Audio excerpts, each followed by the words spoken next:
प्रेम का तराजू। मन के प्रेम को जबान पर लाना भी जरूरी है। यह मैं तब समझा जब बहुत देर हो चुकी थी, लेकिन शायद इतनी भी देर नहीं हुई थी कि अपनी गलती सुधार ना पाता। सुनो, आज ऑफिस मत जाओ ना, अर्चना ने बड़ी मनुहार से सकपकाए से स्वर में कहा। क्यों? मेरे रूखे लहजे ने उसकी घबराहट बढ़ा दी। जी पता नहीं क्यों, जी कुछ अच्छा नहीं लग रहा, उसने झिझकते हुए कहा। तुम औरतें भी ना, और तुम्हारा प्रिय चरित्र। आज मत जाओ, मैंने खींच कर कहा। वाह, अगर नौकरी नहीं करूँगा तो तुम्हारी फरमाइशें कैसे पूरी करूँगा? जी तबीयत खराब है, पैसे रखे हैं टेबल पर, चली जाना किसी के साथ डॉक्टर के यहाँ। जाते जाते इतना एहसान अवश्य कर दिया उस पर, और एक बार फिर हमेशा की तरह आज भी उसे अनसुना कर दिया। उसकी डबडबाई आंखें यों भी मेरे लिए विशेष माने नहीं रखती थी। पुरुषों उचित अहम का पुजारी मैं उसके प्रेम को उसका अर्थ समझता। उसकी आवाज वैसे भी मेरे सामने कभी खुली नहीं थी। मैं बस अपनी मनवाता गया और वह मानती ही गई। कभी ठहर कर सोच ही नहीं पाया कि आखिर उसकी भी अपनी कभी कोई मर्जी तो रही होगी। घर के सभी मर्दों की तरह घर की जरूरतों को पूरा करने के अलावा उसके पास बैठना मुझे मुनासिब न लगा। नौकरी के बाद मिले खाली वक्त में अपने दोस्तों के साथ रहना अपनी जिंदगी अपने तरीके से जीने का हिमायती था। मैं विवाह की शुरुआत के दिनों में उसके जल्दी आने के लिए टोकने को खुद पर अंकुश लगाने का प्रयास समझता। विवाह के प्रारंभिक समय में जब होली पर उसे लेने मायके गया था तो एकांत में उसने शरारत के साथ थोड़ा सकुचाते हुए मेरे गालों पर गुलाल लगा दिया। मैं क्रोध में उसे बहुत कुछ कह गया, जैसे मेरे साथ पत्नी नहीं कोई नौकर खड़ा हो जिसके कर्तव्य में कोई चूक कर दी हो। वह इसे अपनी गलती मानकर चुप हो गई और थोड़ी खामोश भी। उसने अपने सभी कर्तव्य निष्ठा से निभाए। इसे मैं अपनी शक्ति के परिणाम का फल मानने लगा, और उसने धीरे धीरे खुद को खोते हुए यह भी छोड़ दिया। बस खामोशी के साथ मेरी पसंद में यो घुलती गई जैसे शराब में शक्कर। कभी किसी विवाहित जोड़े को चुहलबाजी करते देखती तो उसके होठों पर मीठी मुस्कान आ जाती, मगर उसकी तरसी निगाहें तनिक से प्रेम के लिए मेरी क्रोधित भंगिमा से सहम जाती। मैं खामोशी का पुजारी बस अपनी गृहस्थी के दायित्व की पूर्ति को प्रेम मानता रहा, और वह धीरे धीरे खामोश होने लगी। उसकी प्रेम की फरमाइश मुझे बचपना लगती, सो मैंने भी कभी उसे उसके मन को समझने का प्रयास भी न किया। हाँ, बंद कमरे में मुझे प्रेम की आवश्यकता हुई तो उसने कभी शिकायत का मौका न दिया, न ही मैंने कभी उससे यह जानने की कोशिश की कि वह खुश है भी या नहीं। प्रेम का प्रदर्शन मुझे फजूल लगता और रूमानी बातें कोरी किताबी हकीकत पसंद। मैं उसके नारीमन, उसके समर्पण और सहयोग को अपना हक मानता रहा। लंच टाइम में कैंटीन में दोस्तों के साथ हंसी मजाक का दौर चल ही रहा था कि अचानक आए फोन ने जैसे मेरे दिमाग की सारी चूहे हिला दी। मुझे अपने कानों पर जो खबर सुनाई दे रही थी उस पर यकीन नहीं हो रहा था। किसी तरह चार्ज दूसरे अधिकारी को देकर कैसे हॉस्पिटल पहुंच पाया, यह मेरी समझ से बाहर था।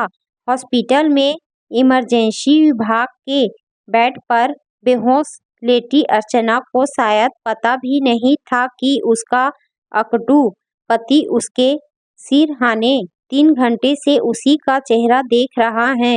उसकी हालत काफी खराब हो गई थी। जब अस्पताल पहुंचा, उसके डॉक्टर विकास ने मुझसे उसके बारे में कुछ बातें पूछी जिन्हें मैं उन्हें बता ही ना पाया। कुछ मालूम होता तो ही बताता ना।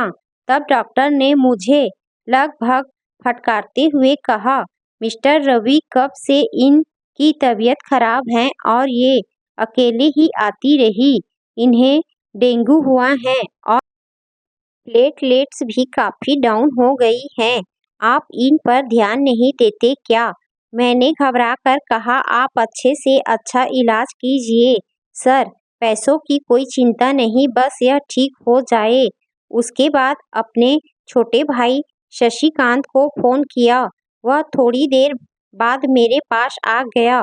उसकी आंखों में जो मेरे लिए क्रोध के भाव थे, उन्हें पहचानने में मेरी आंखें बिल्कुल चूक नहीं कर रही थी। मुझे हमारी पड़ोसिन स्नेहा भाभी ने अर्चना के सामान के साथ उसके जेवर और चूड़ियां जाने से पहले पकड़ा दी थी। उसके सूने हाथों में धीरे धीरे जीवन ग्लूकोज और खून की शक्ल में घुस रहा था। मैं रवि, अर्चना का पति, बेहद अनुशासन पसंद था बचपन से और उससे भी ज्यादा जिद्दी व अकड़ू पर शर्मीला भी था, जो अपनी भावनाएं जल्दी नहीं बांट पाता था। मेहनती और वेगावी था, इसीलिए जल्दी ही अच्छे सरकारी पद पर रेलवे में इंजीनियर की नौकरी पा गया। उधर छोटा भाई शशि मेरे स्वभाव के बिल्कुल उलट नरम दिल और खुशमिजाज। वहाँ मैं और अर्चना सभी के लिए कोमल हृदय रखता था, तो अपनी पत्नी सुमेघा के लिए क्यों ना रखता। मैं उसे जोरू का गुलाम कहता, क्योंकि उसका हर कदम मेरे स्वभाव के उलट था। भरी सभा में किसी अच्छे पकवान की तारीफ में कोई कंजूसी ना करता। शॉपिंग हो या बीमारी, वह थकान के बाद भी हाजिर रहता। मुझे ससुराल जाने से परहेज था, मगर शशि ने व्यावहारिक बातें कूट कूट कर भरी थी। दफ्तर से सीधे घर आने और रसोई घर में पत्नी की बीमारी में सहयोग के लिए तो मुझे वह कभी अच्छा ना लगता। मुझे लगता था कि स्त्री को इतना तो मजबूत होना ही चाहिए। फिर भी हम दोनों भाइयों में बहुत प्यार था, इसीलिए मेरे जीवन साथी की तलाश चल रही थी, तो उसकी खोज महानगर की मेरी पसंद की रिया से आकर छोटे कस्बे की अर्चना पर रुकी। गौरवर्ण, सुंदर और सुघड़ अर्चना ने हर तरह से मेरा साथ दिया, पर मैं ना जाने कब से उसकी भावनाओं को बिना समझे बस मनमानियों की दुनिया में जिए जा रहा था। तब तक शशि की दादा, यह लीजिए भाभी की रिपोर्ट और दवाइयाँ, की आवाज से मेरी कंद्रा भंग हुई। मुझे पता था एक दिन यह नौबत आनी है। उसने क्रोधी स्वर में कहा, यह सरासर आपकी लापरवाही है। भाभी आपके अहम की कीमत चुका रही हैं। आखिर अपनी ही पत्नी के साथ अस्पताल जाने में कैसी शर्म। मैं निरुत्तर था। वह मेरी आंखों में आंखें डालकर बोला, दादा, भाभी ने आपको प्रेम देने में कोई कसर नहीं रखी, पर आप चूक गए। अगर उन्हें कुछ हो गया तो आपको कभी माफ नहीं कर पाऊंगा। इतना कहकर उसने मुंह दूसरी तरफ फेर लिया और मैं उसके तर्क की कसौटियों पर खुद को तोलने लगा। अर्चना के प्रेम का पल्ला हर तरह से भारी था। मैं इस मामले में कंगाल था। कर्तव्यों की पूर्ति प्रेम कहाँ होती है, अब समझ पा रहा था। शशि कहीं से गलत नहीं लगा मुझे। हमारे समाज में सिनेमा में प्रेम स्वीकार है पर अपनों को प्रेम देने में कृपणता। शशि गलती मेरी भी नहीं है। लड़कों का पालन पोषण ही ऐसे किया जाता है कि जैसे कोमलता को मारना ही पौरुष की निशानी हो। दादा यही तो बुराई है हमें।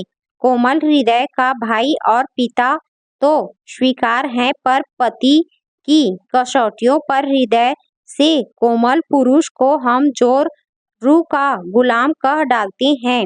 हो सके तो आप खुद को थोड़ा सा बदल कर देखिए। जिनको खुश करने के लिए आप अपनों को दरकिनार कर रहे उनका मोल जीवन साथी से ज्यादा थोड़ी न है। हाँ छोटे, शायद मैं पुरुष बनने में प्रेम की कीमत कभी समझ ही न पाया। हम सर्वाधिक प्रेम जिससे पाते हैं उसकी कीमत तो ना हम चुकाते हैं और ना समझते हैं।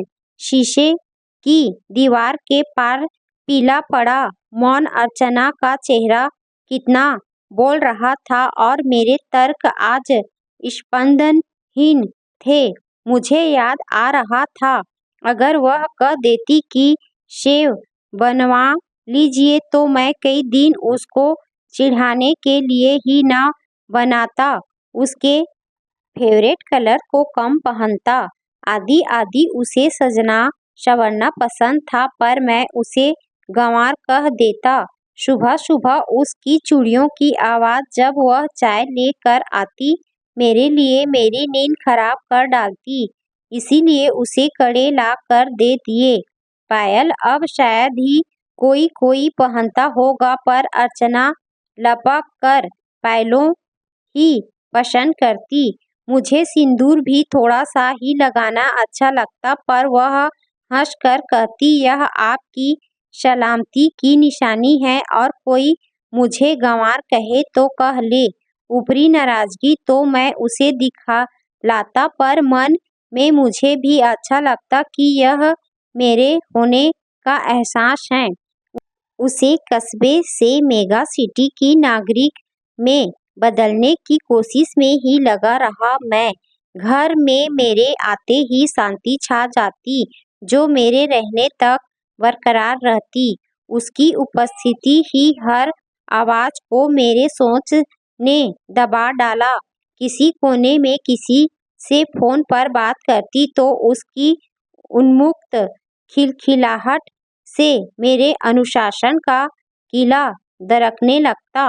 अब वह खुद में सिमटने लग गई थी और मैं यह देखकर खुश था। अब तो हम दोनों दो बच्चों के माता पिता भी बन चुके थे और बच्चे अपनी पढ़ाई लिखाई में मस्त थे।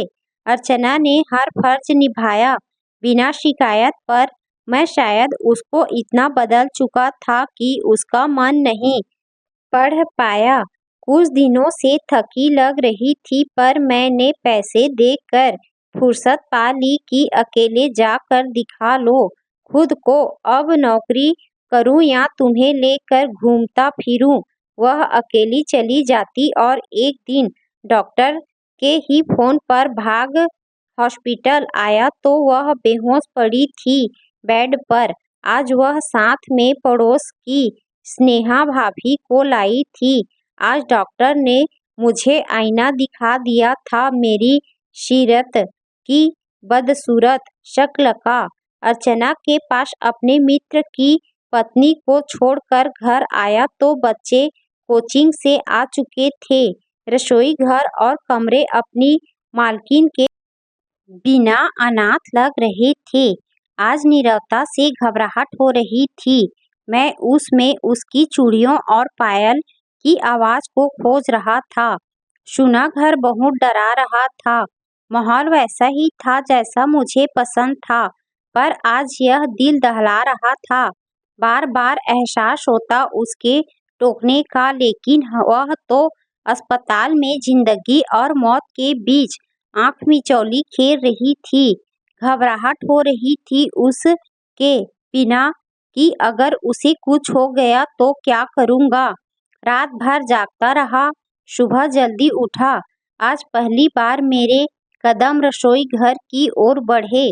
बच्चों की मदद से चाय और नाश्ता बनाकर हॉस्पिटल गया। अब अर्चना को होश आ चुका था और वह मुझे देखकर मुस्कुराई भी। हफ्ते भर में उसे वार्ड में शिफ्ट कर दिया गया।